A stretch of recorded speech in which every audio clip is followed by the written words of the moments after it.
மேடைக்கு மேடை அப்பாவும் பையனும். முதலமைச்சர் மு க ஸ்டாலினும் அவரது மகனும் பினாத்தி கொண்டு இருப்பதாக அதிமுக பேச்சாளரும் நடிகையுமான விந்தியா கடுமையாக சாடியுள்ளார். பாசாகவே திணற பையனை கேளுங்க, ஓ நான் 150 வாங்குவேன்னு சொல்லுவான். அதே மாதிரிதான் ஸ்டாலின் என்னைக்குமே ஏமாத்தி வாங்க போற வாக்குகளுக்காக மட்டுமே பேசுவாரு. அவர் கொடுத்த வாக்குறுதிகளை பத்தி பேசவே மாட்டாரு. இப்ப புரியுத மக்களே, ஏன் திமுக 2வது முறை ஆட்சிக்கு வராதுன்னு? ஏன்னா முதல் முறை அவங்க ஆட்சி பண்ணும் போதே மக்களுக்கு புரிஞ்சிடும், செத்தவன் கையில வெத்தலை பாக்கு கொடுக்கறதும் திமுக கையில ஆட்சி கொடுக்கறதும் ஒண்ணுதான், ஒரு பிரயோஜனமும் இல்லைன்னு.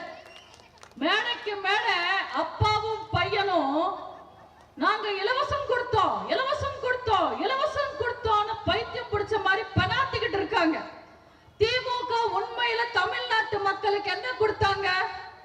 டிவி கொடுத்தாங்க. Sun TV வளர்ந்துடுச்சு. 1000 ரூபாய் கொடுத்தாங்க, சாராயம் வளர்ந்துடுச்சு. சமூக நீதினாங்க, ஜாதி கட்சி வளர்ந்துடுச்சு. திராவிட மாடல் இருந்தாங்க, திருட்டுத்தனம் வளர்ந்துடுச்சு. பெண் உரிமை ஆட்சின்னாங்க, போக்சோ வளர்ந்துடுச்சு. மத்த செய்திகளை உள்ளது உள்ளபடி தெரிந்து கொள்ள ரெஃப்ளெக்ட் நியூஸை சப்ஸ்கிரைப் பண்ணுங்க.